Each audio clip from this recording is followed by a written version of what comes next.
Yo, what's going on, everybody? You're watching Giants Now by Chat Sports, and I am your host, Marshall Green. I really wish I woke up today and it was Victory Monday, but it is once again a doomsday of a Monday, as it has been for the New York Giants in their season opener 3 years in a row. I just wanted to hop on here, go live, chop it up with the real ones, check the temperature of where everybody's at, and talk some New York football Giants. We got 2 segments coming up on today's show.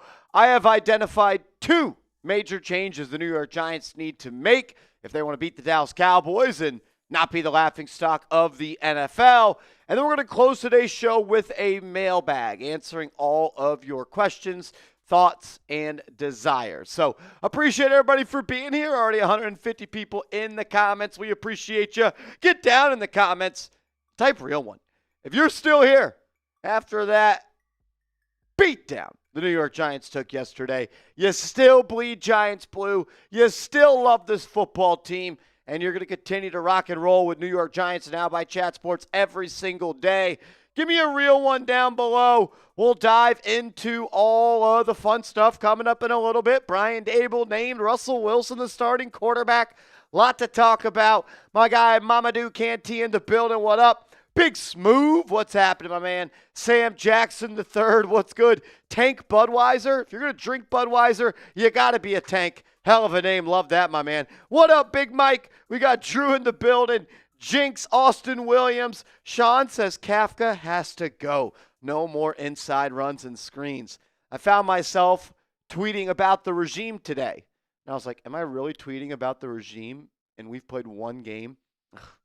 Hopefully this isn't going to be a long season. What up, Derek? William, what's happening? Michael, Steve, Tennessee, booyah in the building. That's my guy. What up, Brody? Joseph, what's happening? Fumi, MacGyver, what's up? Chris D, Tom the Guy, Nick Jones, Sully, Steve, Corp CA, CTM, what up, CTM?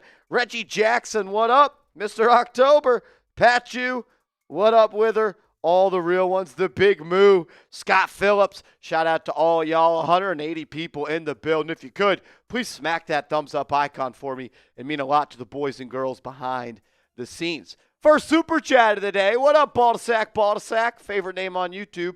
Thank you for your super chat. Thank you for being here and being a real one. Says, get rid of James Hudson. Even Evan Neal is a better tackle. Start Marcus Bowe. Get rid of Bowen. And play Darius Alexander more. So a lot to unpack here. Let's start with this. Get rid of James Hudson. Unfortunately, that's not going to happen. The New York Giants gave him a 2-year, $12 million deal.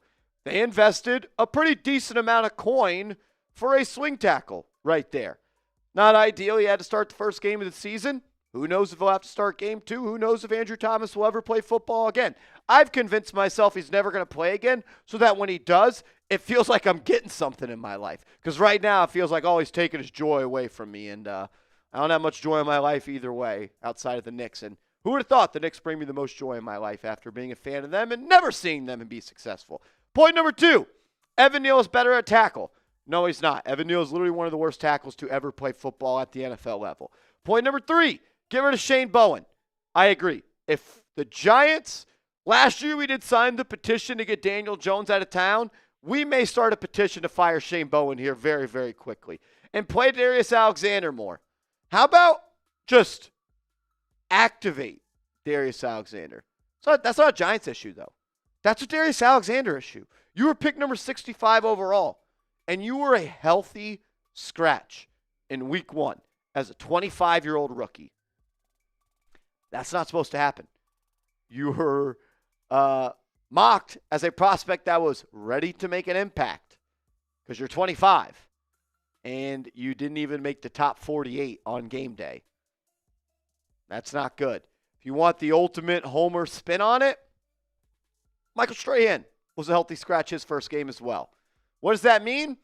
Absolutely nothing, but it made me feel a little bit better, but it really means nothing at the end of the day. So Baldasac, I agree with a lot. Unfortunately, some of the other things are just out of our control.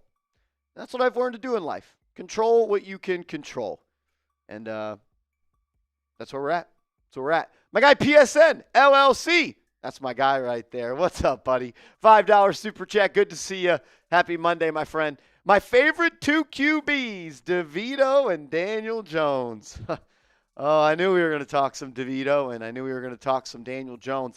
Isn't it insane how the media is painting a quarterback that's stolen $125 million from the Giants and has a 22-45-1 record as a sympathetic figure? It's kind of insane. Let's just all keep that same energy this time next week following when they play the Denver Broncos. He goes and throws another touchdown and scores on every drive, then maybe I'll change my tune. I won't ever. I think the guy stinks. But I will never, ever talk about Daniel Jones in a sympathetic way. He ruined my football experience for 7 years. 6 years. One of them was very fun. Ball to sack. Again. Look, got to have two ball to sacks. Why would Jermaine not go left then Hudson to right? Protect the blind side. You're making way too much sense this early, my friend. But it's simple. Because the New York Giants paid James Hudson. Was it the right decision to pay him? Clearly not. I could have told you that when the Giants played him in week 3 last year, when he was a member of the Cleveland Browns. The Giants had 7 sacks against an offensive line that employed James Hudson. You're not just going to pay him 2 years and $12 million to not play him to be your swing tackle. I do think that the best version of the Giants' offensive line without Andrew Thomas features Marcus Bowen there and James Hudson out. Who knows if we get there, though? Who knows at this point? PSN says, I've never been a Jones fan. Just joking with you. I know, PSN. You're my guy. Hopefully Andrew Thomas plays on the offensive line. Hopefully he plays football for the Giants soon. I don't know. Brian Daboll said he doesn't expect any changes to the front offensively when it comes to a personnel perspective. Does that mean Andrew Thomas is not healthy again? I don't know. I don't know how many more weeks I can watch this team without 78 on the field. He's your best player. He's your most important player. And we've seen that when he plays and when he doesn't play. John Running, I thought, got his butt whooped yesterday. John Michael Schmitz, still feel like I'm watching a rookie play center. Greg Van Roten is looking like an aging veteran. Jermaine Illuminor was solid. So there's that. And James Hudson gave up 6 pressures as your swing tackle. Not good.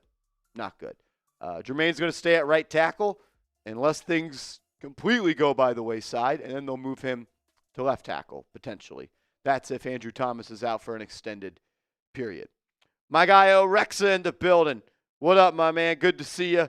J. Dottie, CTM, P. Brink 224, Rangers fan, Glubby 27. CTM, JMS does not look good. And that's one that I just don't understand. All the tape I watched coming out of college for him told me he was an NFL-ready center. Every person that I respect that's an NFL draft person echoed those same things. Sometimes you're just wrong. Unfortunately, the Giants were wrong on that side on Evan Neal, and they were wrong on the JMS front. Everybody loved Evan Neal. Everybody loved JMS. Fortunately, that's not where we're at this point. I don't love him very much anymore. B. Fatty says, we are going to whoop you so bad next week. That's not nice. Tank Budweiser, logic, exactly. Bill says, why is Singletary playing when we have Scat Singletary as a wash Najee Harris? Singletary probably had the best run of any running back yesterday. He did. Corp CA, $20 super chat. Appreciate you, my friend. Thank you for being here. You sent a super chat when the stream was off yesterday. Apologies for that. The fact you came back again today and wanted to show love, that means a lot to you. We'll go to both super chats today. Start with this one. If all of your exes cheated on you, okay, where are we going? And they were a lot happier and did better in their lives, then chances are you are the problem. If New York Giants players leave the organization and do better on other teams, the New York Giants is the problem. So I agree. But can you say you're doing better after one date? Because that's all Daniel Jones has done. One date with the Denver Broncos or with the Indianapolis Colts. Can we just... I understand that Daniel Jones played here a long time. I guess I can understand why people are fans of his. I really don't. But what I would say is, let's do it again next week, and do it again a week after that, and then let's do it at the end of the season. You don't get to take a victory lap after one game. If I could point at Will Ordner, my guy in the studio, who is a diehard Seahawks fan, and Daniel Jones beat his team last year. But you know what the fact is? He still stunk. The dead, broken clock. It's right twice a day. Let's let 18 weeks play out, and then we can evaluate. For Saquon Barkley, sure. For Xavier McKinney, he was good here. He's just on a better team now, and he's able to play better football with better players around him. Did Evan Ingram really have that much more success outside the Giants? I don't think so. Still can't catch, and now he's on his second team after the Giants. So good, the Jacksonville Jaguars didn't even want to bring him back. So I get what you're saying. I would just say, slow it down. Slow it down. Corp CA, again, thank you for the super chat yesterday. It was this. New York Giants is like that family member that has been on drugs for a long time and has been in and out of rehab. No matter how much they are a disappointment, we still hope that they could be relevant. I said it yesterday. The New York Giants are the best hope dealers in the city. They are the best hope dealers in the city. They get me every year. Maybe I'm the problem. I don't know. I guess I got to do a better job and not just hype up this team without them earning it. I don't know. I love them. They're that toxic ex I just can't kick. Jinxie Eats. Thank you, Corp CA. Thank you, my man Jinxie, for the super chat. Thoughts on Daboll and neighbors yelling at each other? I have to choose my words very carefully when I speak about Malik Neighbors because people think I hate him. And then when I'm critical of him, he tells me to shut up and watch from the side on social media. Malik Neighbors said he was trying to fire up his teammates to get the energy up. How does ignoring a handshake from your head coach and avoiding eye contact help with that?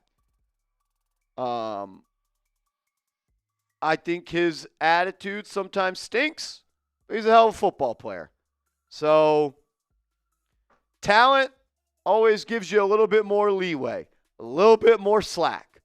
I don't think he's a leader either, Frank the Tank, and that's okay. Not all great football players are leaders, and they're not supposed to be. But there's a reason I don't think he was voted as a captain. That's okay. It's the second year in the NFL. I'm glad he's on this football team. I am. I want him on this football team. I still think he needs to grow up a little bit. He pouted and walked off the field when Russell Wilson threw the interception. And remember, Daboll was like, hey, penalty, get back on the field. Brian Daboll had to hug him and corral him after they didn't dap each other up. I love Malik Neighbors. A lot of fun to watch play football. Best weapon the New York Giants have had in a long time. He's 21 years old. He's still a kid, and he hates losing. And everybody handles losing differently. Shoot, I pout like a little baby, too, when the Giants lose. And I'm not getting paid hundreds of $millions, so it's a little bit different. But everybody handles losing differently. I think he has room to grow. And I think it's okay. He's 21 years old. Yeah, CTM, our captain wide receiver that we're paying $36 million. He didn't do anything. Everyone told me it was a great re-signing, though. Tennessee Booyah, $5 super chat. What's up, my man? Thank you for being here as always. I feel like Wilson can't be utilized right on this team. Yeah, he isn't great, but this O-line gives no time in the pocket. That's totally cool. That's totally understandable, and I think you're pretty spot on with that. Playing quarterback is the hardest thing to do in all sports. Playing quarterback with a bad O-line is nearly impossible. Playing quarterback with a bad O-line past your prime with half of the athleticism you used to have at 5'11", you can't do it. No one thought, and I hope no one thought, and I hope you guys understood when I said it, Russell Wilson's not built to play under pressure. And I don't mean pressure of succeeding. I mean pressure of the offensive line. We showed the stats yesterday, Producer Connell. 4 straight seasons under pressure for Russell Wilson with a sub-60 pressure grade. He's been bad against pressure for a long time now. It just is what it is. He's not built to do it. And Connell, it's hard to play quarterback enough. When you got to do it with pressure in your face, it makes it impossible. I don't want to make excuses for him. He was not good yesterday, but it was a total, complete failure for the Giants on offense. Yeah, I think that Russ isn't the only problem, but he didn't help either. So It's the classic. You didn't lose you the game, but you didn't win the game because of him. He's not a kind of guy that's going to, at this point in his career, is going to elevate the rest of the guys around him. So, they're hoping that Dart can be that guy. Russell Wilson, at whatever he is, 34, 35, not going to elevate this Giants supporting cast. And this Giants supporting cast clearly isn't good enough to elevate him at this stage of his career. I mean, we saw that with Daniel Jones. He needed supporting cast around him to elevate him. Wasn't good enough. Yeah, I think with Wilson, a lot of things have to go right. And all the bad things for Russell Wilson was on display yesterday. None of the good things were. None of the deep passing accuracy. None of the creating chunk plays. No deep ball. Like, nothing looked good. Nothing looked easy. But when you're pressured on 49% of your dropbacks, we saw Patrick Mahomes in the Super Bowl look pretty regular against the Philadelphia Eagles. Yeah, I mean, I hate to be critical of the O-line because it's such a tough job. People only criticize you. They're never like, wow, the blocking was great on that play. But it really is the first thing that needs to go right in an offensive play. If that doesn't go right, no one else can do their job. The quarterback, running back, receiver. So it's glaringly obvious when it's not good. It's like the foundation of a house. No one's ever walked into your house and said, dude, you've got that's good foundation. But when you got cracks in your house is falling apart. It's like, oh shit, you got problems in your foundation. So agree. I guess what I'm trying to say is Russell Wilson, like my man Andrew Connell said, he's not going to carry teams anymore. He's not going to elevate teams anymore. He's a trailer, not a truck. He can join you for the ride. He's not pulling you to success. And the Giants didn't give him any chance to be a part of the success. He didn't run the football. What did we say for months on this channel? For Russell Wilson to be successful, you need good O-line play, and you need to be able to run the ball. Red X. Do I think it's a little too soon to go to Dart? Do I want Dart playing behind this O-line? No. But I'll say this. Jaxson Dart can make a lot more lemonade out of the lemons that this offense and supporting cast is handing right now to its quarterbacks. He can handle pressure a little bit more. He could be successful in the red zone because of his legs. He can get the ball out quicker. He could view the middle of the field. Russell Wilson can't see over the line of scrimmage. We're pretty much asking him to complete passes and chunk plays just outside the numbers compared to Jaxson Dart. What did he do so well in the preseason, Connell? Attack the middle of the field. Yeah, it'll be interesting to see if the play calling changes. At this point, it's a matter of when Dart plays, not if he plays. When Dart plays, if they change the play calling, because play calling yesterday was atrocious on top of that. They didn't execute the plays that were called well, but the plays that were called were also bad. Great. When you score 6 points, nobody was good enough. Just the way it goes. My man PSN LLC, what's up, Beast Mode? Thank you for being here multiple seasons in a row. This is season number 3, I believe. Marshall is a natural born leader, best YouTube host around. You're way too kind, my man. I appreciate you. We're only as good, this channel, as the people that watch it. And you guys are the best, and that's why I think this is the best Giants YouTube channel there is, the best community in the game. Thank you very much. It means a lot to me. Thank you. The Big Moo, my guy. Viewer since day one, since I started doing this. What's up? If they put Dart in, he'd end up in the ER.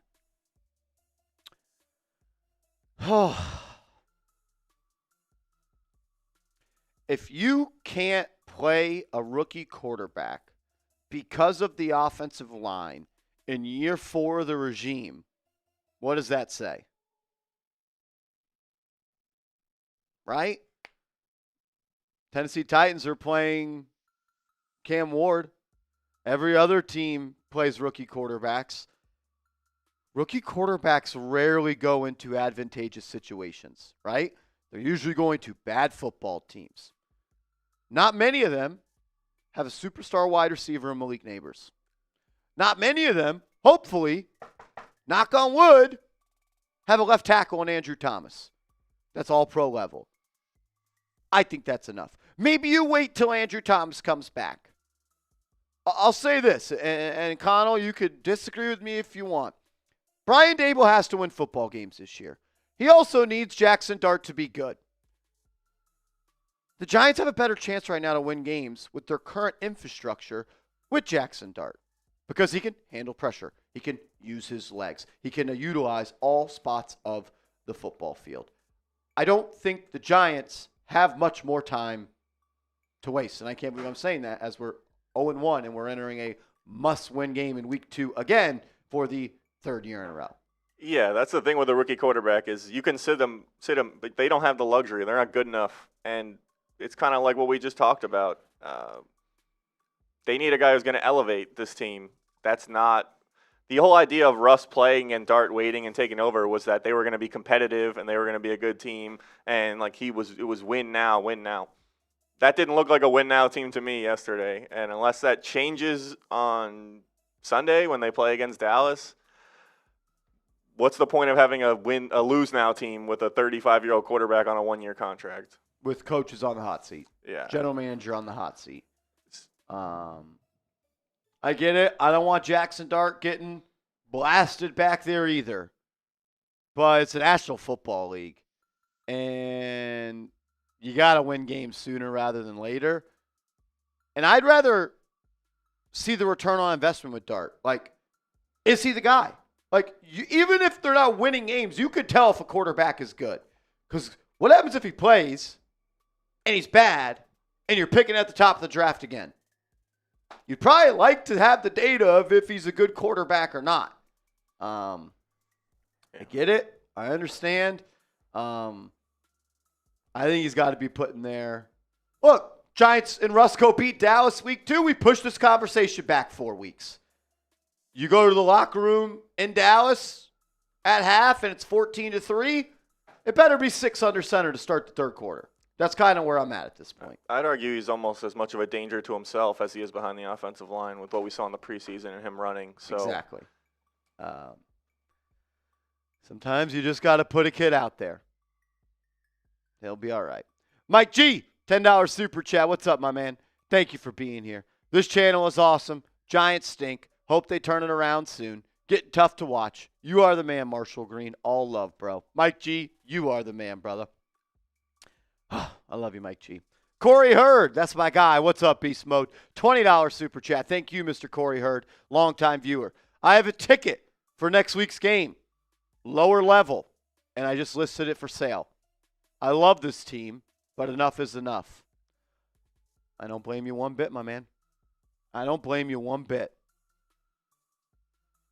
I don't blame you at all, man. I walked into work today. I said, I feel like it's week 13 already.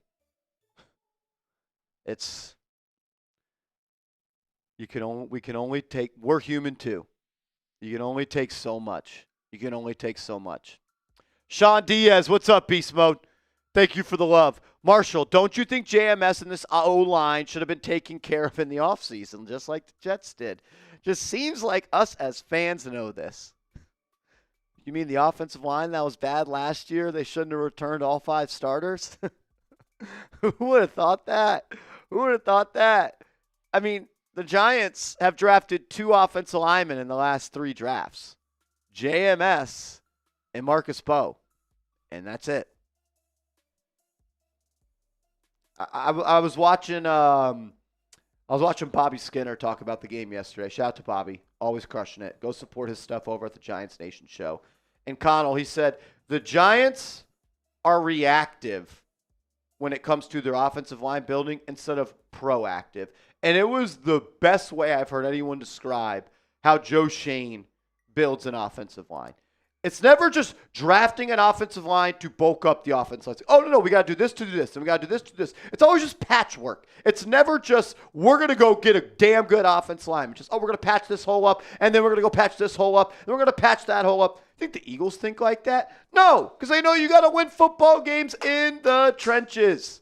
Yeah, all the best teams solve problems and find replacements before those actually open up. They draft an offensive lineman who, even in the late or first round, who doesn't play their first year, and then they're able to let a guy walk in free agency, plug a hole cheaper, and then they can use that money to sign someone else or re-sign or extend one of their already good players. So I think with the offensive line specifically, I can't tell how many times for the Giants it's been, we're going to fix the offensive line. Each regime, each year, the same message over and over. That's number one priority, fixing the offensive line, and then just seems like it's more talk than it is action or results even. You can say they sign guys sometimes and they draft guys, but they're just not good. And, like, even the moves they make are questionable. They got lucky. They signed Jermaine Illuminor to be the starting left guard. They're lucky Evan Neal had a setback and they moved him to right tackle, and he can play there. The plan was for Evan Neal to be the right tackle, John Runyon to be the right guard, and Jermaine Illuminor to be the left guard. It's not where we're at. It's always a stopgap. It's always a stopgap and never a long-term solution. And that's why it's always a long-term problem. Drips, my man. What's up, Beast? 13 years, and our O-line is still ass. Why, John Mara? I was watching the Sunday Night Football game last night. And if you didn't watch that, it's one of the best football games I've seen. This opening weekend, the Friday night football game, Chiefs and Chargers, and then Sunday night, two of the best NFL games you're going to see all year. And I was, former producer Patrick Seatman was watching the game with me. And I just looked over him and I was like, I would do nasty shit for Lamar Jackson or for Josh Allen to be the quarterback of this football team. I would do disgusting things to have those offensive lines. They make scoring look easy. I celebrate when the Giants get 8 yards on 2nd and 10. I'm in a torture box. I'm in a torture box watching the New York Giants play football. Every year. It's unreal. It's unreal. It's just different games. They're playing different games. The Giants are trying to get into the red zone just once or twice a game, and these teams are putting up 40 points. I said to you earlier today, Marshall, when was the last time the Giants scored 40 points? I don't even remember. 5 years ago? 10 years ago? I wanted to tweet it out, but I met my quota of negative Marsh tweets yesterday. How many years away are the Giants away from competing in a football game like Sunday night? The one that went down last night. How many years away are they away from competing in that type of football game? I don't even think you can make a guess. I don't either. Yeah. I mean, the only hope is Jaxson Dart becomes what we hope he can be, but even that's asking a lot with the way the rest of the guys played yesterday. Year four of the regime. The Big Moo, what's up, my man? $5 super chat. Thank you for being here. Dabes wants to put Dart in second half of the season. When he plays well, Dabes keeps his job. 100%. Look, that is his ace in the hole. I think I said it on today's show. That's the ultimate Joker card that he could play is, shoot, I may be 3-10 right now, but if I play the Jaxson Dart card and he plays well, I'm going to keep my job. And you know what? If Jaxson Dart does play well, Brian Daboll should keep his job. Because at the end of the day, that's all that matters. You identified the quarterback, you developed the right quarterback, you put him in a spot to be successful. I don't know how many more games he's got to lose though before like he's forced to doing that. Like, let's say never going to happen, right? Worst case scenario, you lose to the Cowboys on Sunday. Then you got the Chiefs on Monday night. Then you got the Chargers week 4. Like, 0-4 is staring the Giants in the face. And if you are an 0-4, Jaxson Dart is going to be put into the season, put into play. I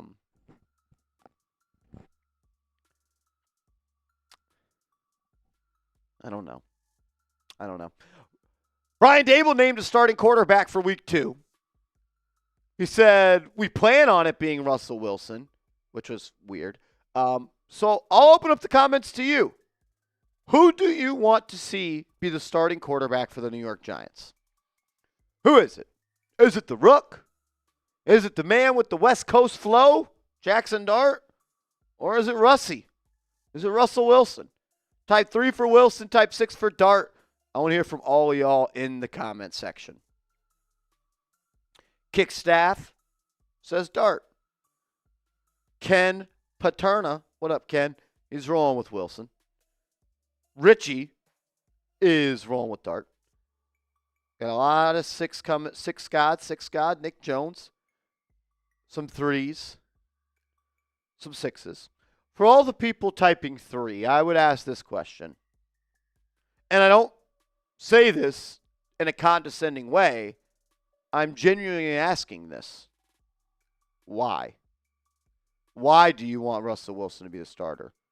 I'm not saying that with any wrong motives. I'm asking because I want to understand. I want to understand. Is the reason that you don't think Dart's ready? Is the reason you don't want Dart playing behind this offensive line? Is it because you think Russell Wilson gives the Giants a better chance to win? All of those answers are A-OK and acceptable. I'm just curious what you guys have to say. AJ says it's too early for Dart. Peyton says Rush just needs to get used to the line. Dart not ready, says Joe McBride. Because we are a New York team and the QB position is a revolving door, he only played one game. MJ says I would give Russ one more chance with Andrew Thomas playing. Troll, what up, Troll? Says Marsh, I don't want him playing behind the O-line. Dart isn't ready. Don't rush Dart.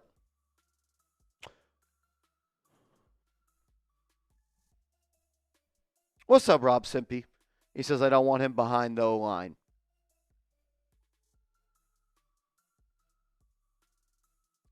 I just feel like that's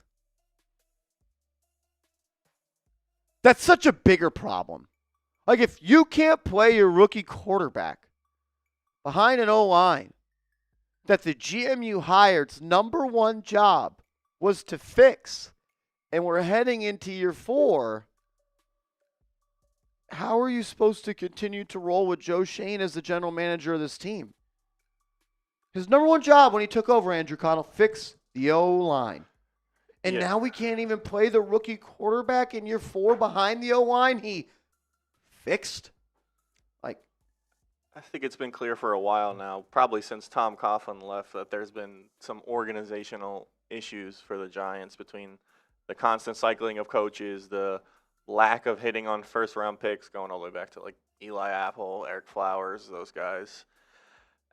I don't know. I thought maybe with the continuity, keeping these guys together, there was a chance that, you do a job for 4 years, even if you're not good at it right away, you think you'd figure it out eventually. What was this, his 4th draft, 4th free agency cycle? This is now Daboll's 4th season coaching. Things like missing on early 3rd-round picks, getting out-coached, out-schemed should not be happening if you're learning how to do your job now 4 years into it for both of them.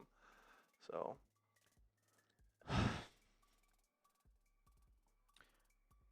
What about if Andrew Thomas is back? Is that enough? I don't think he could do anything to make up for all the mistakes that were yesterday. What do you put him in? What happens? Okay, the protection gets a little better. He can't block 5 defensive linemen. There was other guys getting beat just beside James Hudson. As bad as he is, there was other guys getting beat. It wasn't just him. Doesn't make the receivers not drop the ball. Theo Johnson 2 drops. Tracy dropped the ball. Doesn't make the defense not give up chunk plays back and forth but over and over again. The defense was fine, Connell. They only gave up 21 points. They got lucky. They did. They got lucky. I don't know. They only let up 3 scoring drives. That's what Twitter tells me. Mind you, 430 yards they gave up, but only 3 scoring drives. They don't mention the drops, the overthrows, the intentional grounding, and the ball being kneed out against the New York Giants. They could have scored more. I think the number was like 6.7 yards per carry. That's disgusting. Disgusting. I'm totally okay with waiting to put Dart in. I am okay with that. And I'm okay with waiting until Andrew Thomas comes back.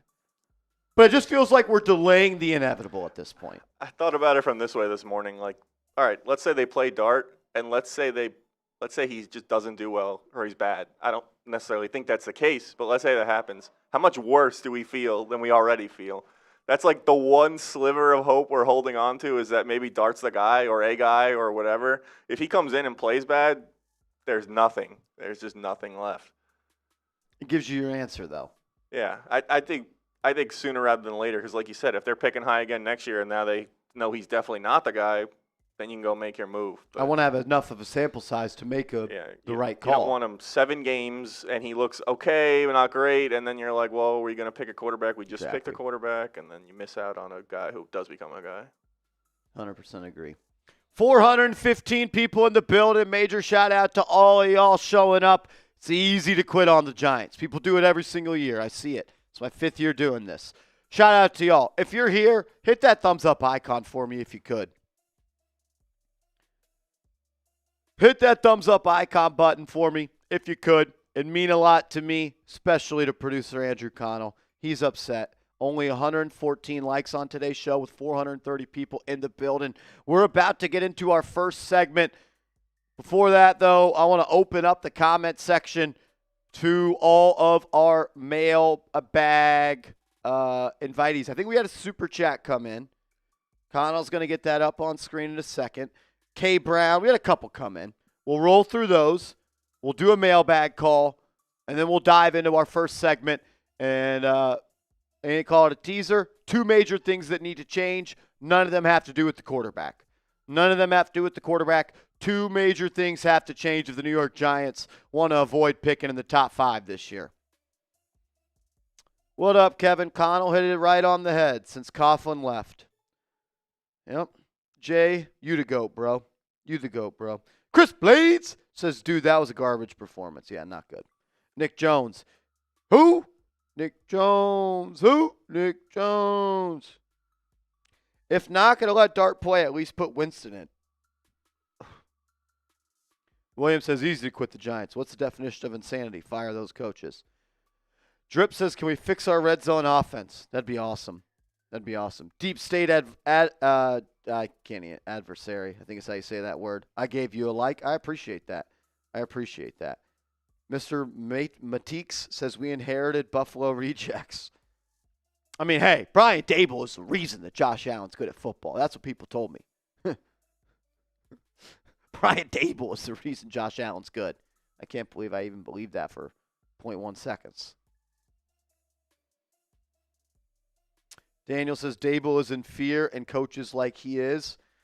I said it on the post-game show, and I believe it even more so after I watched the film last night and I watched the game again, TV copy last night, watched the All-22 this morning.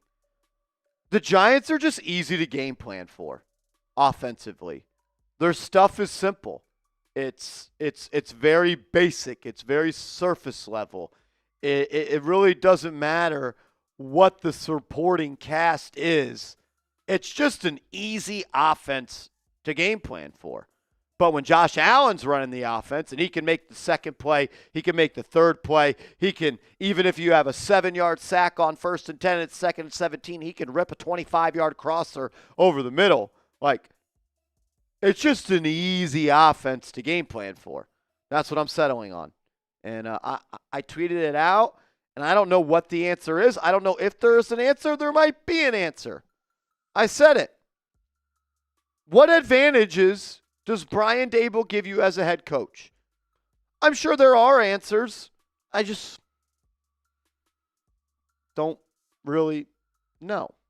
Drips11, what's up, my man? Dart is good under pressure. Wilson is not. Simple. 100% agree. The Giants called a Daniel Jones-esque game plan yesterday with Russell Wilson, and they could not be 2 different quarterbacks. Like, what did Kevin Burkhardt say on the call? Brian Daboll has watched every play of Russell Wilson since 2012. 1, you probably should have been watching the Commanders tape a little bit more. And 2, if you did, why did you not call anything he was good at?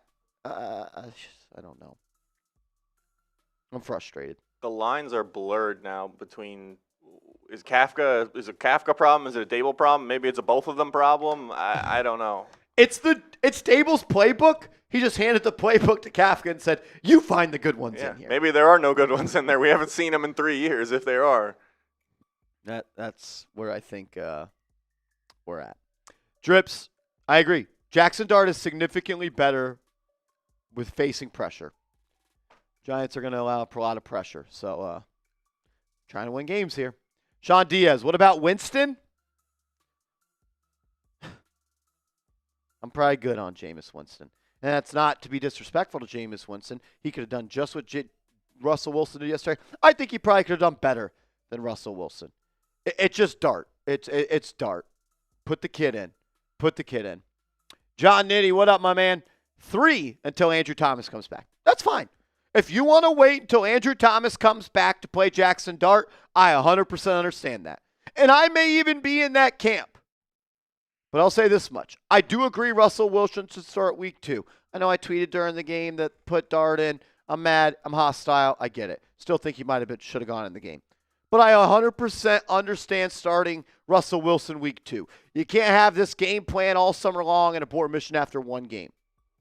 No, if you don't score an offensive touchdown in the first half versus Dallas, Russ, go find some frickin' pine and get Russell and get Jaxson Dart in there. That's what I'm at. If you can't score an offensive touchdowns in 6 quarters, what's going to change? Because the Chiefs' defense is better than the Cowboys, and the Chargers just beat the Chiefs. K. Brown, $10 super chat. What's up, my friend? Thank you for being here. Thank you for supporting the channel. My question is, if they seen Washington was blitzing heavy, why didn't they give Russ a check down option?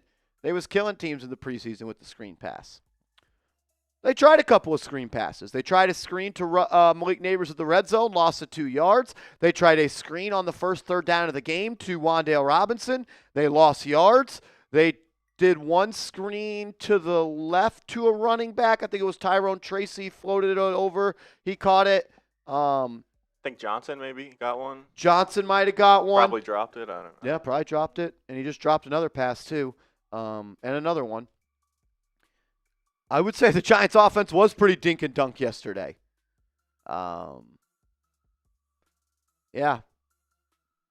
Not good enough. It's hard for me to defend the actions of that team. That's for sure. AJ, what's up, man?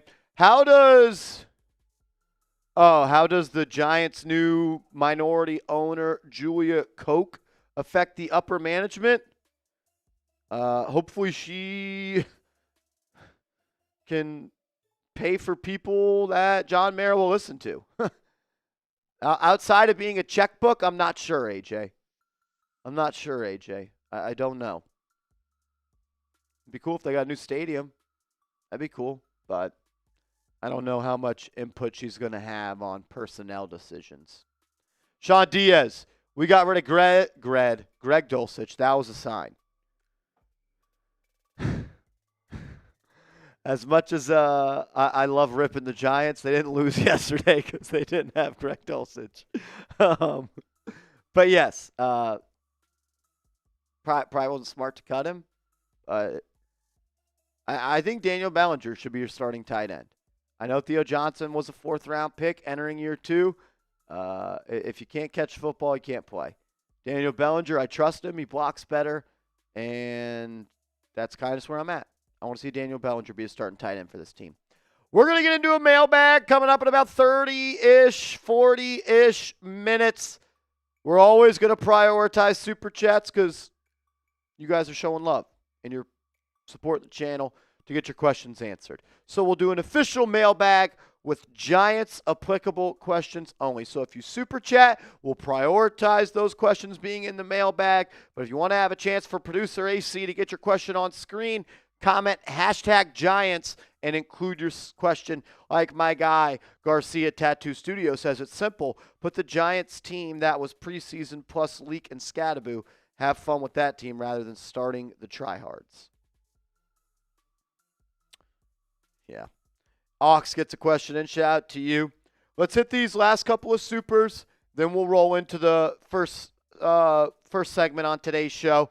My guy Pete Joe in the building. Shout out to y'all. 400 people strong. We appreciate y'all. If you haven't yet, hit that thumbs up icon for me. It'd mean a lot. We're trying to get to 200 likes. 36 likes away. Can we get to 200 likes right now? I know there's 36 people watching that are not subscribed. No Hyatt at all yesterday, Pete Joe. 0 snaps. 0 snaps for him. 11 snaps for Deonte Banks. Evan Neal was a healthy scratch. And John Michael Schmitz is a bust. That's a lot. It's a lot of premium picks going to the wayside. Frank the Tank, what's up, my man? What about sign Lyle Collins at right tackle, poach tight end Greg Dulcich off the practice squad of the Dolphins, slide Jermaine Illuminor to swing, go 5 out and open the offense? When is the last time La'el Collins played football? Let's start with that, right? La'el Collins has not played an NFL game. You got to guess? Going to say that was a hell of a poll. I'm going to go 2022. You are correct. 2022, the last time he played in a football game. It's a name, but he just got cut by the Dallas Cowboys for a reason. And he has not been on a team in 2023, 2024, now 2025 for a reason. Is he probably better than Giant Scott? Maybe. But he hasn't been a pro in 3 years.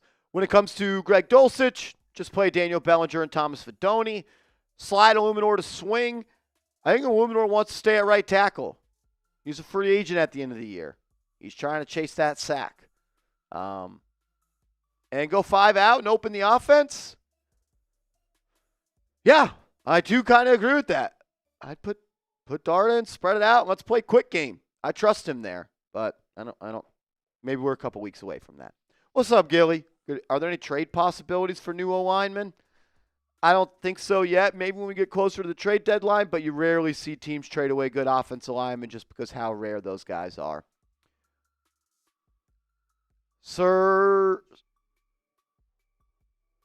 Serene? That's what I'm going with. Serene. Love the dog. What's your dog's name? Good to see you. Thank you for being here. Thank you for supporting the channel. $5 super chat. DBs for man scheme. We play zone. QB for deep balls.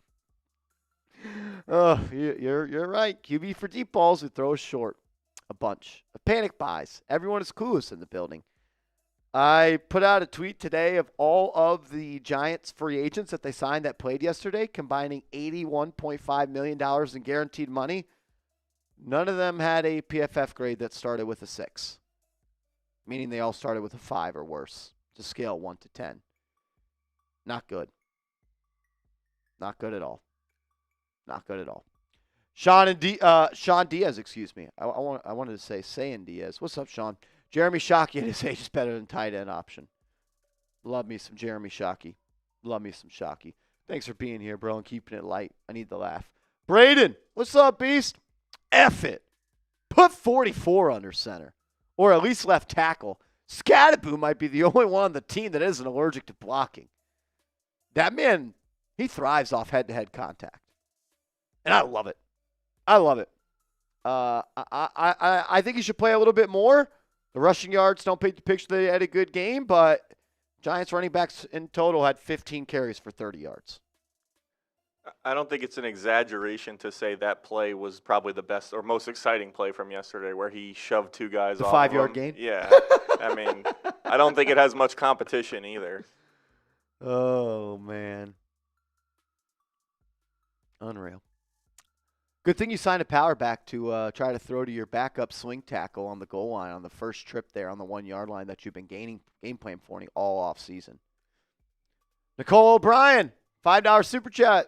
What up, Miss O'Brien? Thank you for being here. Do you think the line would have been better with Marcus Bowe? It's hard to say. I haven't seen Marcus Bowe play in an NFL game. He looked good in the preseason at right tackle. Didn't look that good in the preseason at left tackle. I think there's a bright future for Marcus Bowe. It's hard for me to say, though, Nicole, just because I haven't seen him play football at an NFL level. I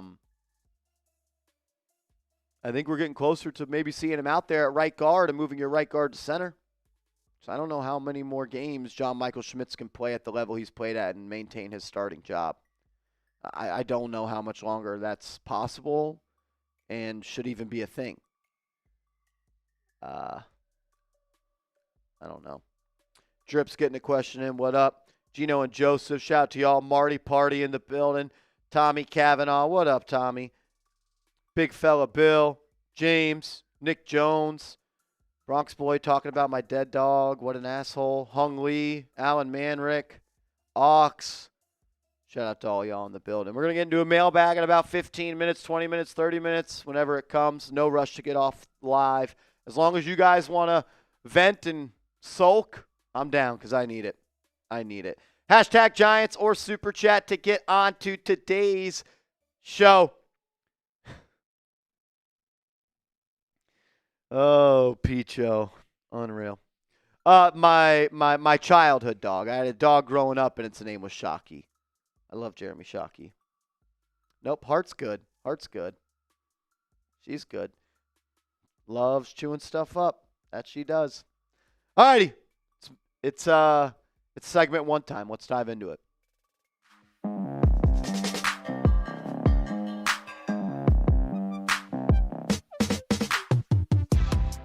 If the New York Giants want to turn this season around and get it on track, there are two things they have to change right now. You're watching Giants Now by Chat Sports, and I am your host, Marshall Green. Appreciate everybody for rolling in. Fortunately, it is not Victory Monday. I wish it was. But it could be Victory Monday next week against the Dallas Cowboys. And if you want that to happen, if you want the Giants to even up their record at 1-1, hit that thumbs up icon for me. If you told me we'd start the season 1-1, but it meant a win against the Dallas Cowboys, I 1,000% would have signed up for that. All right, two things the Giants need to change right now. Number one, play Abdul Carter. Why on earth did the player that you selected number 3 overall in the NFL draft watch more plays from the sideline yesterday than he did play? He played 38 of the 70 defensive snaps in week 1. I'm not asking Abdul Carter to go 70 for 70. I'm not asking him to play 65 of 70. I'm not asking him to play 60 snaps out of 70. Can we get to 50? Can we get to 55? 38 of 70 snaps. When he was your best defender yesterday, based on Pro Football Focus grades, is actually a joke. Here's the entire split of all of the edge snaps that were divvied up between the big four. Kayvon Thibodeau led the way, 52 of 70. Brian Burns, 47 of 70. And this with him having to miss a drive because he was getting his ankle taped up. Abdul Carter, 38 of 70. And Chauncey Golston, 11 of 70.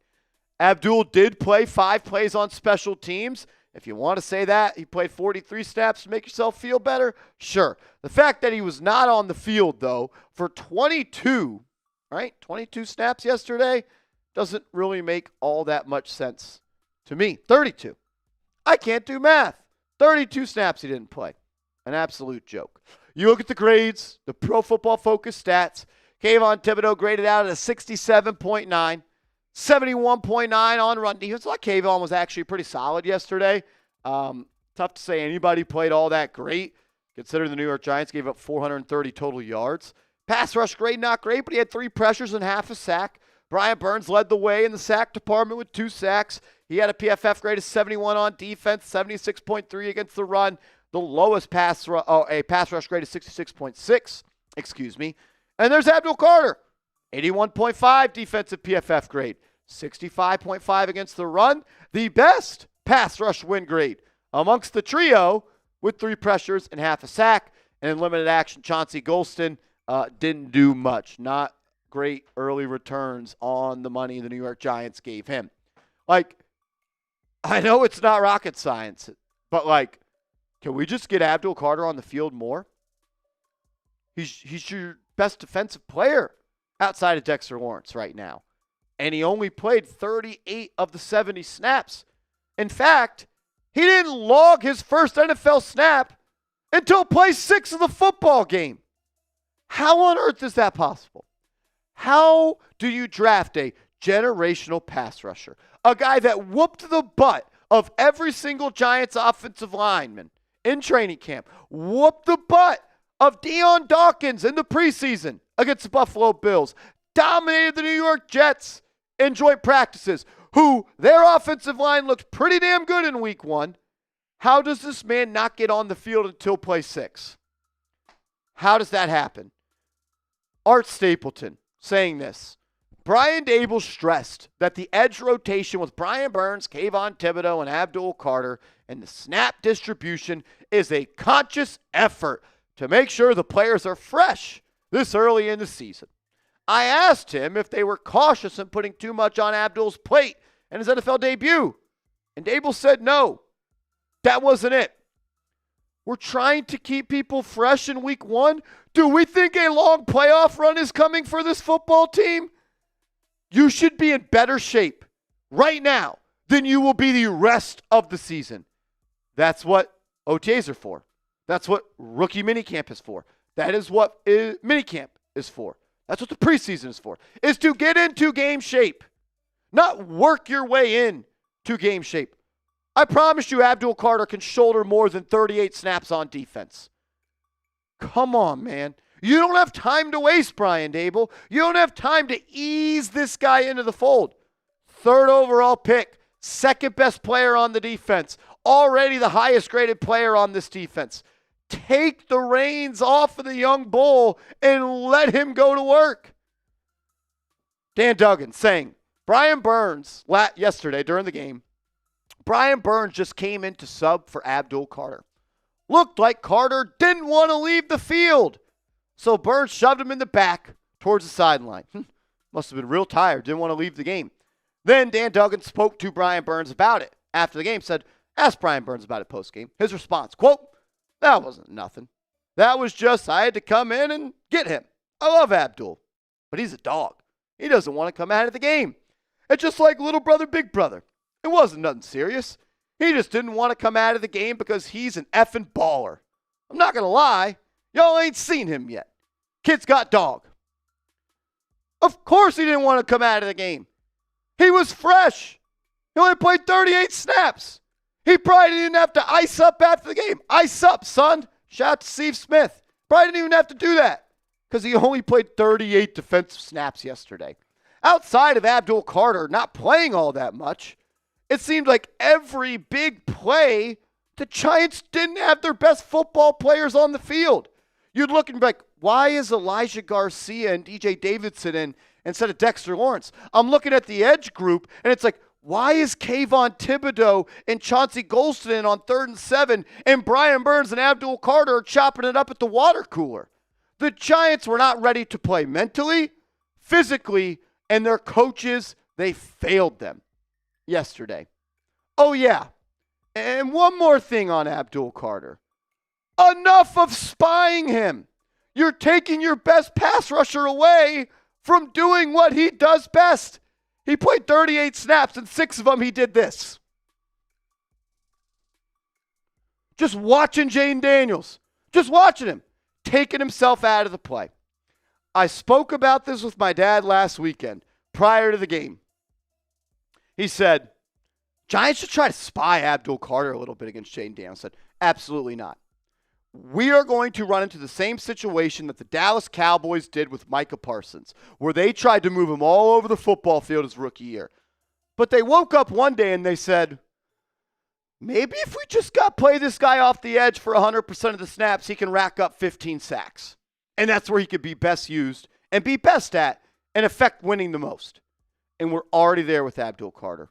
I don't need to see him, Jayden Daniels, spying up the middle. I don't need to see him playing off-ball linebacker. Put your hand in the dirt and go cause havoc in the backfield. It's what he does best. Abdul Carter, throughout the pre-draft process, was asked more than anybody, what's your favorite position to play? Because that's how versatile he is. You know what his answer was every single time? I like coming off the edge. I like playing pass rusher. I like putting my hand in the dirt on the edge and rushing the passer. You know why? Because he's generational at it. So put him on the field for more than 38 snaps. Have him stop taking himself out of the game by spying the quarterback. I don't understand. I don't understand. It's like drafting a pass-catching running back and not having him catch passes. A sign of a good coach is getting the most out of your players, putting your players in positions to be successful. The Giants did not do that yesterday. Unreal. Guess what? There's still one more thing this team needs to change, as well as a long laundry list of other things. You lost the season opener 21-6. A lot more things need to change, but this one might be more egregious than Abdul Carter. First, though, I got to tell you about our proud sponsor, Chubbies. When you go to chubbyshorts.com/chatsports, you get $10 off your purchase. All that information will be clickable down in the comments and description of today's video.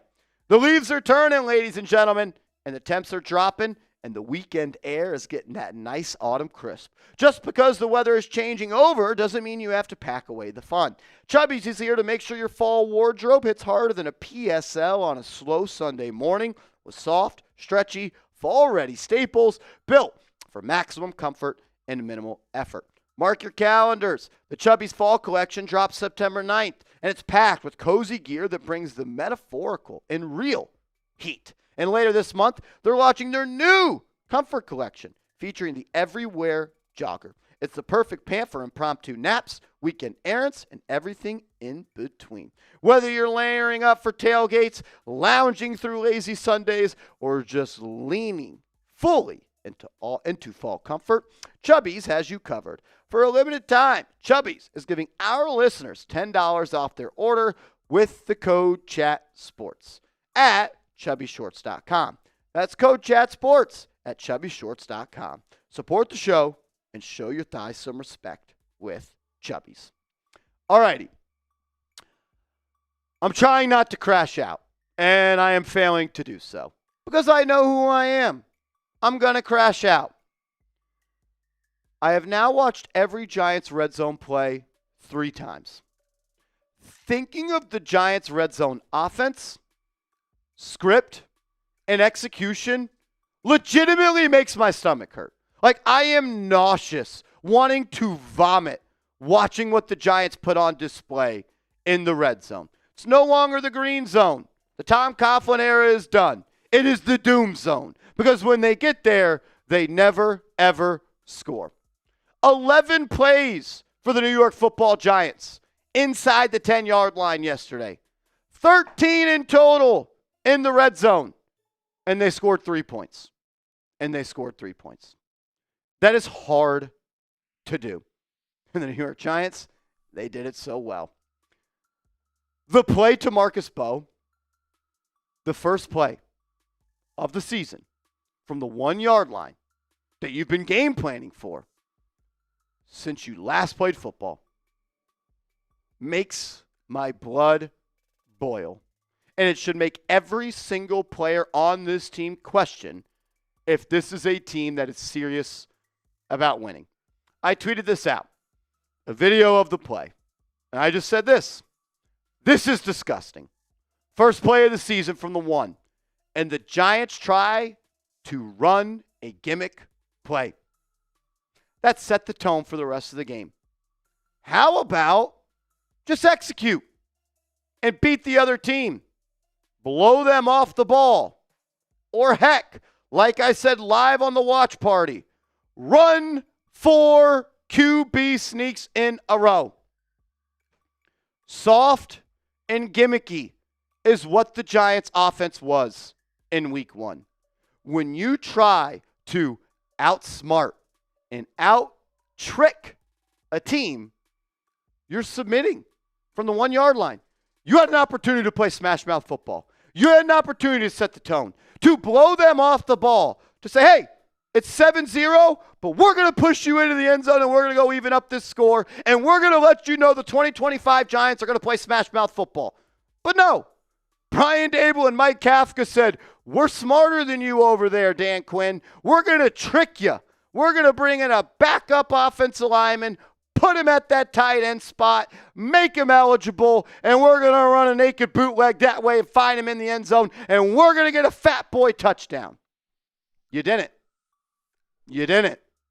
And you lost the game on that play. You told your offensive line, I have no confidence in you that you can get 1 yard. You told your running backs, I have no confidence in you that you can get 1 yard. And you told all your quarterbacks, we don't know how to run a QB sneak. We are not good enough to go and earn 1 yard against this team. We're not good enough to go and beat them for 1 yard. So we're going to try to pull a rabbit out of the hat and go dance in the end zone with 71 for a fat boy touchdown. I would have fired Brian Daboll after that play. It's a joke, an absolute joke. And you know what? They probably thought they had to get tricky in the red zone. You know why? Because in 2023, you're the second worst red zone TD percentage. In 2024, you had the worst TD red zone percentage. And once again, you are the worst red zone offense in the National Football League. It's an absolute joke how inept the New York Giants are in the red zone, going on 3 freaking seasons. In the red zone, good teams score touchdowns. Bad teams kick field goals. And the New York Giants are a bad football team. Yet again. Like, do we think the Giants are good enough to kick field goals in the red zone and win football games? What did the Commanders do when they got in the red zone? Touchdown to Zach Ertz. Touchdown to Bill Krosky-Merritt. The dude changed his name to Bill. I'm over it. I'm over it. The offensive line, I feel bad for them because they didn't get the opportunity to go punch somebody in the mouth. But I need them to play with a little bit more pride. Jermaine Illuminor is a Hall of Fame tweeter. He's a Hall of Fame quote creator. He can tell me all the things to fire me up. How about you drive somebody and engage them and push them into the freaking end zone? And you know what's the worst part? It ain't going to get any better with Russell Wilson. It's not. Your quarterback is a non-threat inside the red zone with his legs. And he can't throw over the middle of the football field. How many times did we see Russell Wilson in the red zone throw it out of the back of the end zone? Not able to get the ball to his receiver because he can't see them. Giants football's back, baby. Can't run, can't block, can't score in the red zone. A recipe for picking inside the top 10. Giants are paying real estate these days for those picks. Make sure you are following me on social media. If they don't fix these things, there will be new people in this building to fix them next season. Make sure you are following me. Pick it up. Just pick it up.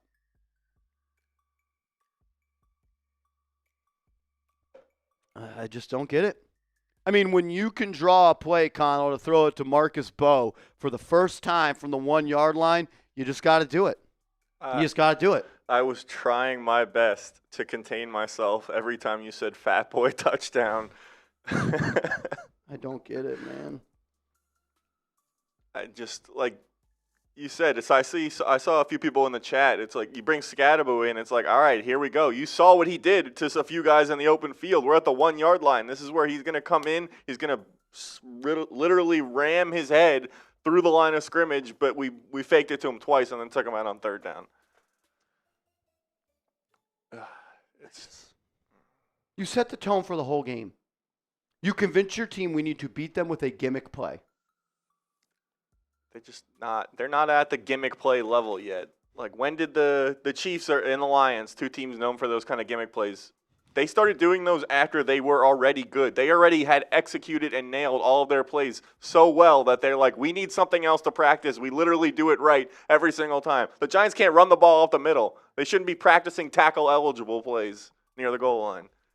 Mike Kafka and Brian Daboll were on the whiteboard. We're going to get Dan Quinn with this one. We're going to get Dan Quinn with this one. Spend more time on, like, the basic fundamentals of football before you start going around and coming up with trick plays. Ugh. I had to get that out. It was eating me up. It was eating me up. I like the Jermaine Illuminor Hall of Fame. He's a Hall of Fame tweeter as well. Hall of Fame quote. He is creator. there for every major thing that happens. He seems to have a comment on around the league. Like you said, it fires you up when you think, like, all right, like, this guy loves playing for the Giants. Like, the Giants are back. We didn't look back. Oh, they were back. They were The back. Giants are back. Yeah. The Giants. The Giants are back, and baby. That's the thing. Like, the Giants used to mean something. Used to be a respected organization. And now, like, when people think the Giants now, it's more of a, like, they're more of a joke and a laughingstock than they are a respected organization. No, we're back. We're back to being what we are. Can't block, can't run, can't pass, can't stop the run, can't score in the red zone. We've never been more back. It's 3 years in a row of this. We didn't score a touchdown 3 years ago in the season opener. We didn't score a touchdown 2 years in the season opener. We didn't score a touchdown yesterday in the season opener. We couldn't be more back. I saw a comment, at this point we might lose to the Saints. Can't expect to beat anyone if they play like they did yesterday. I don't care who it is. Saints should have won yesterday. Saints scored. The Saints scored. The Saints scored. Yeah. That's where we're at. Yeah. The Saints scored. Spencer Rattler threw a touchdown, I think. Ian, correct. We are consistent. We are consistent. Consistently ass. Oh.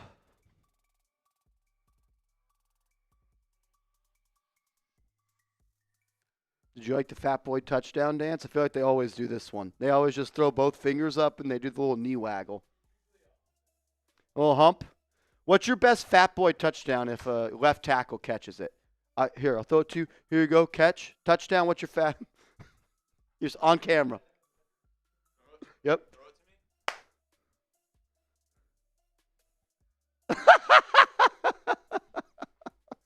Shout out to Jeremy Chugs.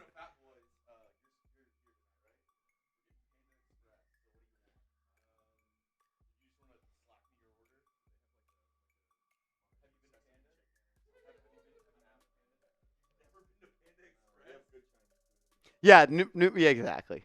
Exactly.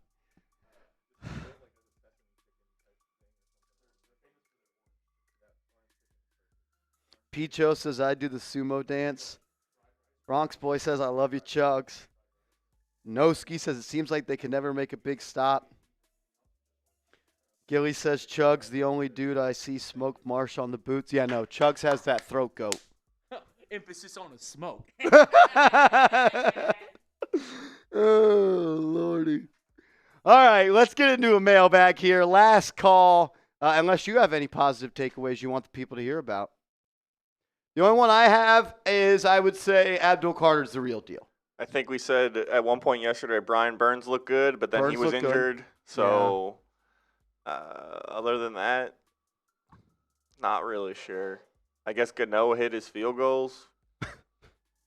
That's something. We're down so bad. Yeah. All righty, it's mailbag time on today's show. Last call to get in. All super chats that are Giants applicable, we'll try to hit those.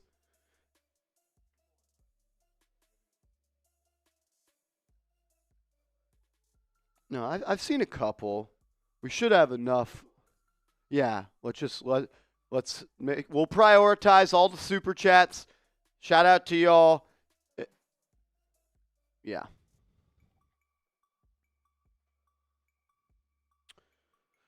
Gilly, you are right. The season is not over after one game. They are not. Mr. Cardinal Gaming, what up, my man? I do know who you are, brother. Y'all just need to calm down. I'll just say this. The Giants have won 9 games in the last 2 years. It's not really, cool to tell people to calm down anymore. You feel me? They've won 9 games. How many games do you play in a year? 17. 17 times 2 is 34.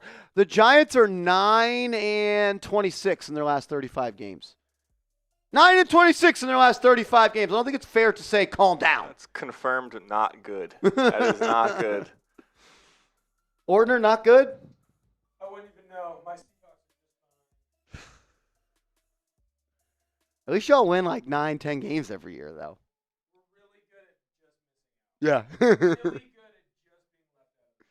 No one's That 100% true. They're not fun to watch, Gilly. They're not fun to watch. It's not.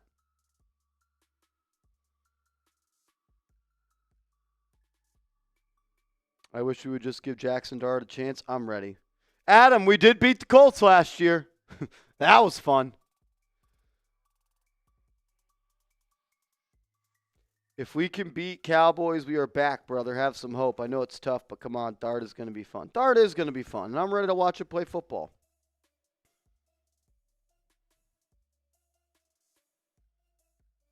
I wish Mr. Rick was here. He would have graded my rant in that last video.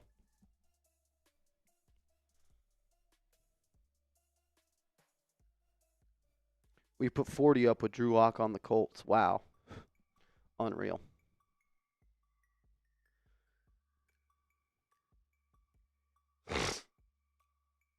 MJ, another year by the time we get in front of our home crowd, it's over already. Go beat Dallas, please. Please go beat Dallas. Garcia Tattoo Studio, you the man, bro.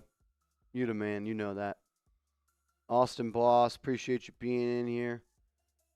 Oh, Rexa, what's my take on Paulson at Deebo season opener? I ain't giving up. I can't give up. I gotta be here every day, baby. There ain't no giving up in me. I'm gonna talk my stuff though, that's for sure. Trust me. People can say I'm negative, blah blah blah. No one gives better praise than me. Nobody gives better criticism than me. I'm very simple. Play good, talk good. Play bad, talk bad. That's my motto. That's my motto.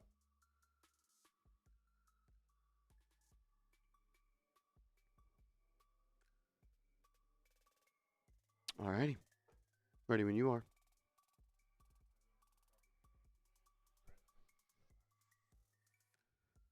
Cool. Let's dive into it.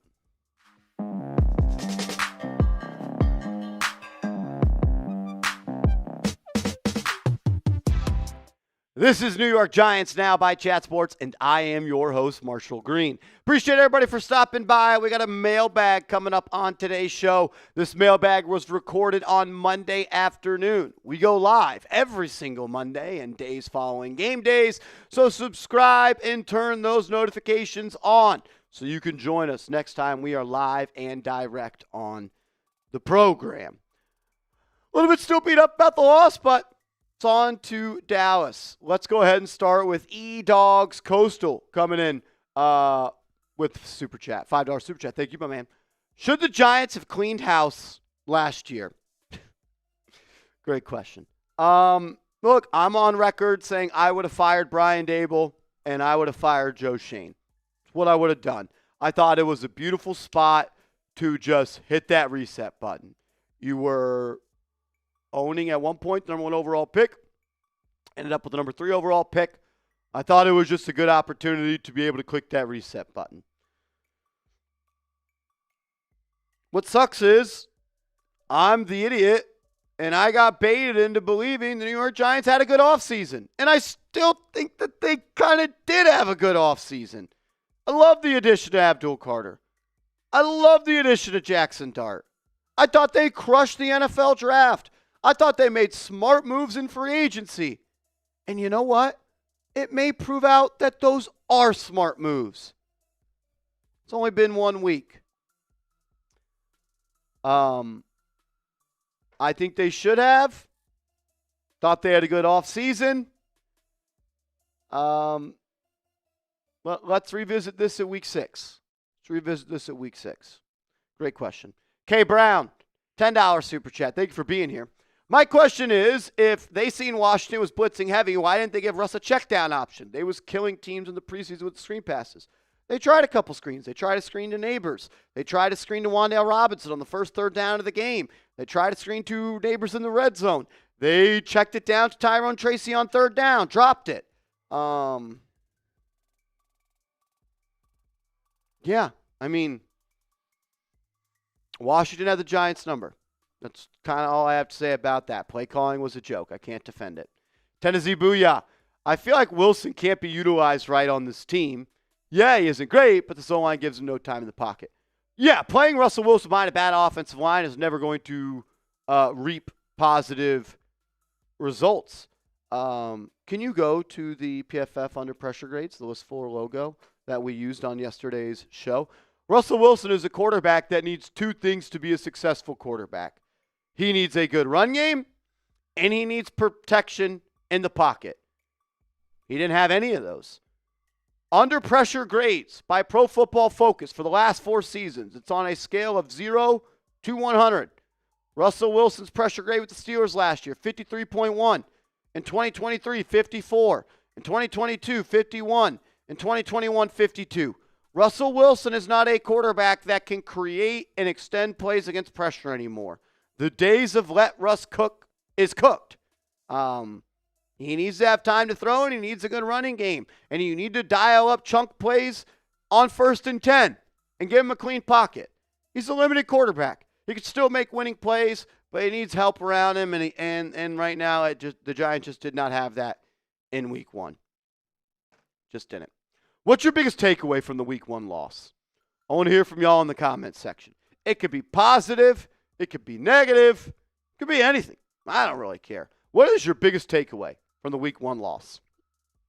Ball to sack. What's up, my man? Why would Jermaine Illuminor not go to left tackle than Hudson to right? Protect the blind side. Because you paid James Hudson to be your swing tackle. It's kind of just that simple. It's his first game as a Giant after you paid him 2 years and $12 million to be your swing tackle. Unfortunately, he had to play week 1. If you're going to pay players with the intent to not play them, maybe you shouldn't pay those players. Giants signed up for for Hudson, James Hudson, to be their swing tackle. And Jermaine Illuminor wants to play right tackle. He's about to be a free agent. He's trying to get that bag. Serene, $5 super chat. We have DBs for man coverage, and we play zone. We have quarterbacks that throw deep balls, and we throw short. A bunch of panic buys. Everyone is clueless in the building. LOL. Hard to push back on that one, my friend. Hard to push back on that one. The Giants are 9 and 26 in their last 35 games. This is fair. AJ, what's up, man? How does Julia Koch affect the upper management? She is a part of the business group that bought 10% of the New York Giants for $1 billion. Kind of nothing. I don't think she's going to have much input outside of just being a bank and a checking account. That's it. The Big Moo. Dabes wants to put Dart in the second half of the season when he plays. Dabes keeps his job. It's his ace in the hole. 100% is. It's the ultimate Joker card. It's the only play that Brian Daboll has to keep his job if the New York Giants can't win games. So I'm sure he wants to wait on it. Yeah, I just don't know how much longer or how long he's going to get to wait. Russell Wilson's going to be the starting quarterback in week 2. Better score points in the first half with Russ. That leash ain't too long. I don't think it is. I think Brian Daboll wants to play Jaxson Dart right now. I think he does. Jinx, he eats. Thoughts on Dabers, LOL. Daboll and neighbors yelling at each other. I hate it. I love Malik Neighbors, even though he told me to shut up and watch from the side on Twitter.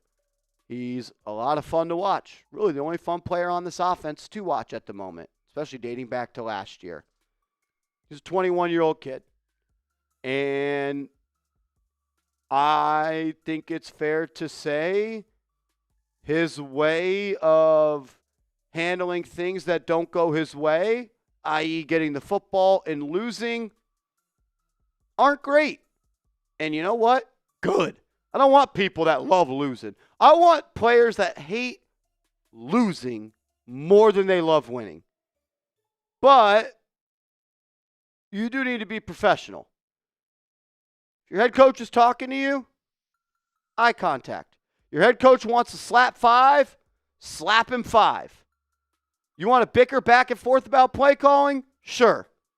But at some point, be a leader and lead by example. You shouldn't just be able to do things because you're the best football player. But I get it. He's 21 years old. And people are going to be like, Marshall, you hate Malik Neighbors. No, I don't. He's 21. Is what it is.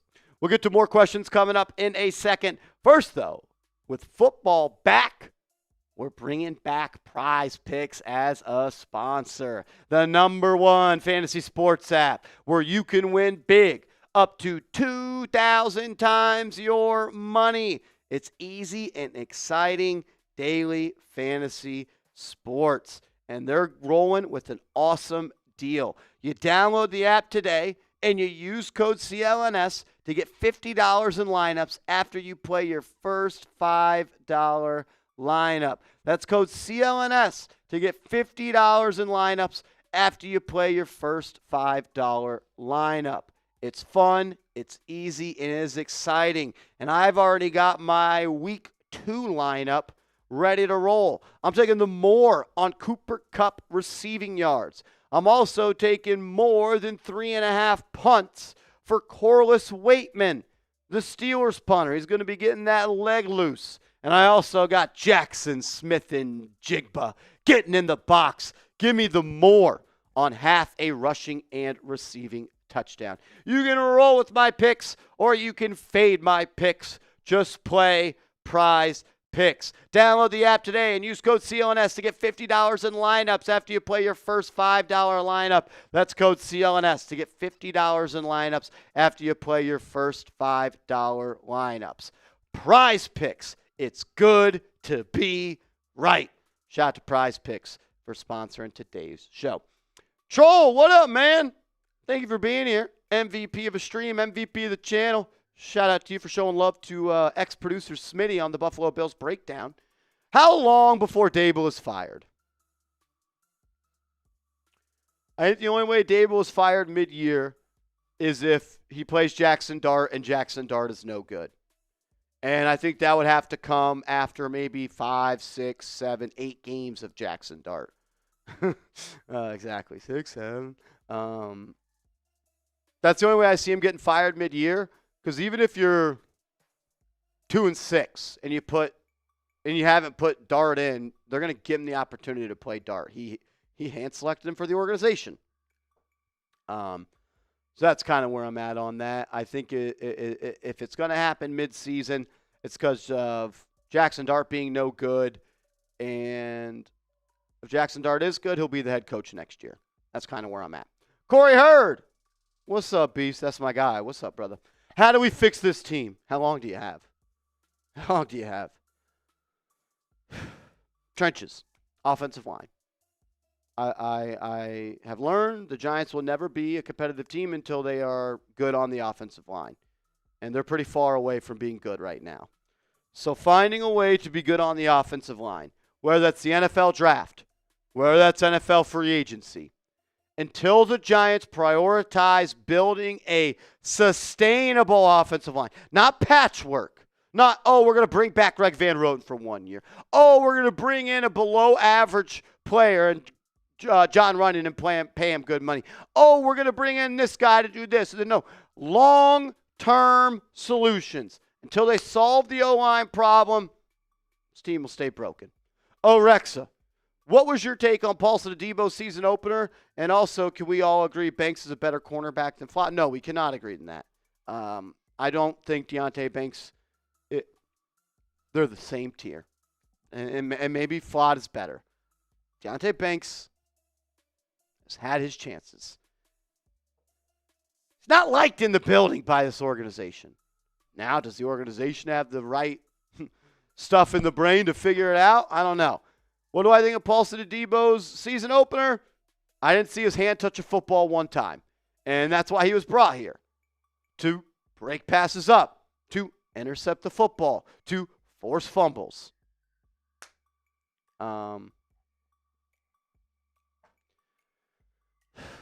He gave up 430 yards. Outside of Abdul Carter, Brian Burns, I don't really have many kudos to go around. Zach Vela. Who would you hire as the new OC and DC in your dream world? To be honest with you, I don't know. I don't know. I don't know. I don't know. I don't. I don't know. It's week 1. It's week 1, Zach. Garcia Tattoo Studio. Giants O-line play starts with the QB. I used to coach my QBs with this. If you can't step up and get the ball out, the O-line will always look bad. Biggest myth is bad QBs have bad O-lines. You are very close. You're right.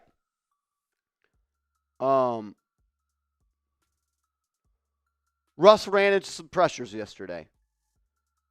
Russ ran into some sacks on Sunday. Russ didn't navigate a muddy pocket well at all on Sunday. He hasn't going on 4 seasons. good quarterbacks can make bad O-lines look average. That is the fact. Bad quarterbacks make bad O-lines look horrible. But at the end of the day, they still got to protect. They still got to do their job.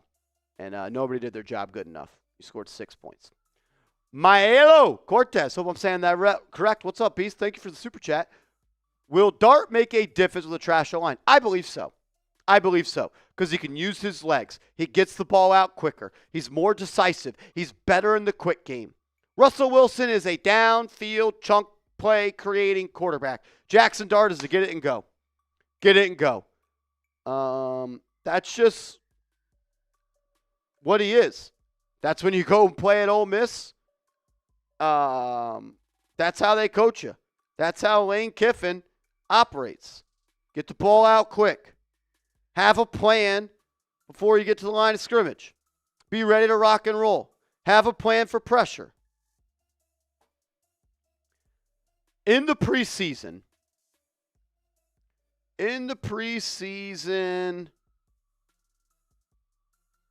Jaxson Dart's average time to throw was 2.58 seconds. Russell Wilson is in week 1 was 2.7 seconds. So Dart gets the ball out quicker. Russell Wilson for his career's average time to throw is 3 seconds. Preseason, I get it, 2.5 for Dart. He gets the ball out a half second quicker. I think Dart will make a difference with a trash O-line. Is it going to make a huge difference? Are Giants going to win the Super Bowl? Are they going to win the division? Are they going to get to the playoffs? Probably not. But I think Dart can do more with a worse offensive line, if that makes sense. If you want the Giants to beat the Cowboys, hit that thumbs up icon for me. I need 1-1 so bad. I need it so bad. I can't do 0-2. I can't. I had someone ask me, when are we going to start mock drafts? I'm not ready for that. Make sure you are following me on social media. I'm on Twitter. I'm on Instagram, @MarshallGreen_.